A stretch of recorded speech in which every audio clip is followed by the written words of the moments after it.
Hello, welcome to another episode of BQool Inbox, where we answer all the questions about BQool software and services. And today we have a special guest on the show, Jimmy. Hello guys, my name is Jimmy. I'm from the BQool support team.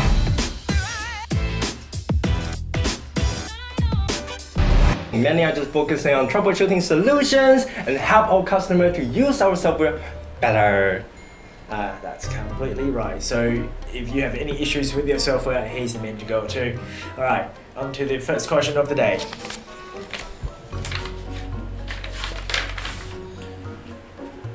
Alright, the first question comes from Sean, and he's asking, does VAT generator on BQool Feedback Central let me send out VAT invoices as PDF format?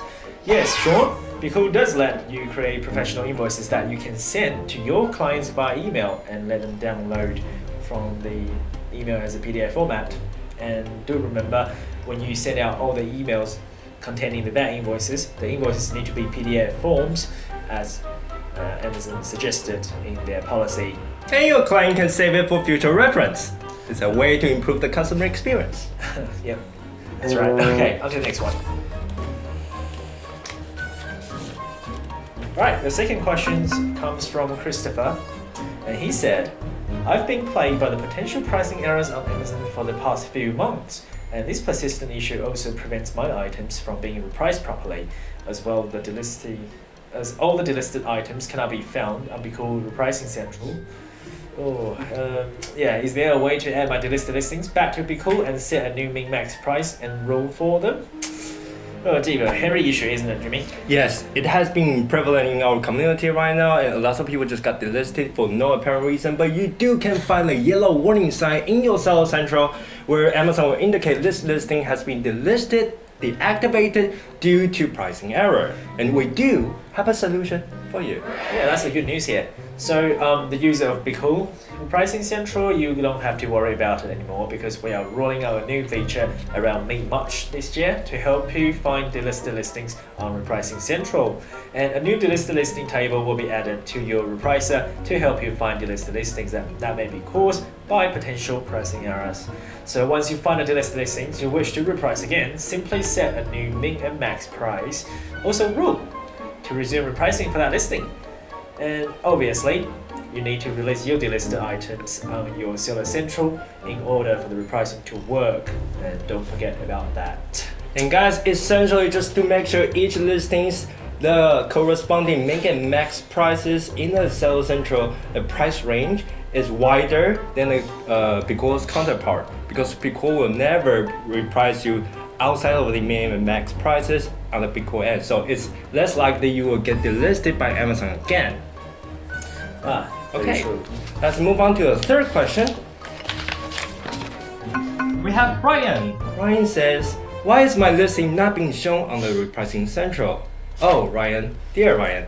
Probably you just start using BQool and you just establish the NWS connection between BQool and Amazon Seller Central. Just rest assured all the listings are coming from the Seller Central end. So BQool will require Amazon to pass your new listing information to our server, and so we can update the quantity number for your listing, and this process usually takes time. Amazon gives BQool your new FBA listing data every 2 hours and your new FBA listing data every 2 to 4 hours. So if you have added a listing on the Seller Central end and you don't see a listing on your repricer, probably just take some time before we'll finally take it in, depending on when Amazon sends us the report, and we will reflect it on our end accordingly. That's absolutely correct. So patience is key here. Indeed. Alright, move on to the fourth question.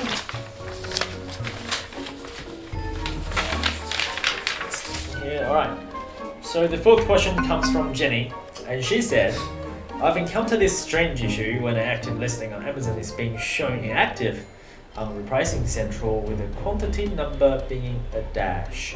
A very common issue among our users, of course. Yes, indeed.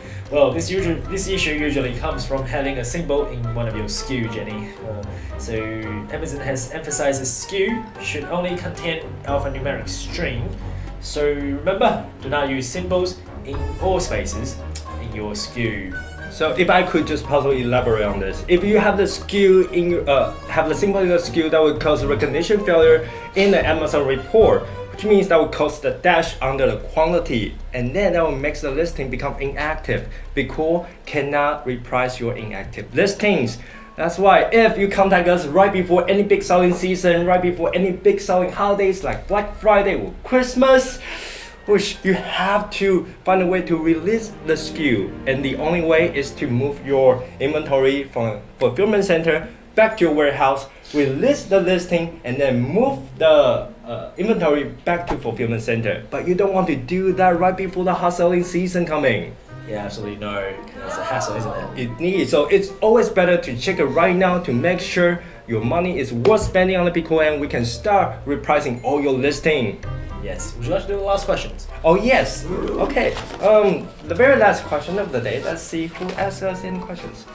Boris says, I have a question about settings. Buy box winner found below min or above max, which means when buy box winner cannot be found in your min and max price range. Why can't I just choose to use min price if I have the buy box winner found below my min price, and set max price if the buy box winner is found above my max price? Thank you so much, Boris, and good news to you, we do have a solution for this. So for the buy box winner found below min or above max price rule, will be more versatile in our next upgrade, and we are enhancing this rule to cover more competition scenarios. You are able to compete differently. So if the buy box winner is found above your max price, you are able to just use max price. Moreover, you are able to use min price, fixed price, or just choose to do not reprice. And another scenario that we created is when buy box winner found below min price, and you are able just to use min price as a response and bring your price actually closer to the buy box in hopes to win the buy box. That's right, and these enhancements also applies to the competing against the lowest price competitor rule. So you'll be able to set the rule no competition between min and max for different competition scenarios, such as setting min price when all your competitors are below min. And if I can just wing on this, because normally we don't know where the competition is gonna go. Sometimes it's just gonna be all the competition just between your min and max, and next minute all the competition just move below your min. So lots of people, they would just choose do not reprice for this rule, but it turns out if you just choose do not reprice, your price just stop there. That's why we split the scenario into 2 and 3. And if the majority of the competition is below your min price, you can just choose to use min price. If it's above max, just use max. A very handy rule indeed. Handy, versatile, and flexible. That's right. That final question concludes today's inbox. And thank you to have you on the show, Jimmy. Glad to be here. And if you have any other questions, you are so more than welcome just to join our Facebook support group. We have experienced representatives ready to answer all your inquiries. And moreover, you are welcome to contact us along live chat, or even better, you can email us at support@bqool.com. Our team of support will be your aid anyway. That's right, and our agents work 24 hours on the clock just to serve your needs. Alternatively, if you want your question to be answered in our BQool Inbox the next episode, just leave it in the comment section below, or just email us at support@bqool.com. And that's pretty much everything, yeah? Yeah! Okay, and don't forget to subscribe to our channel, and thank you for tuning in. See you soon, bye bye! Bye bye.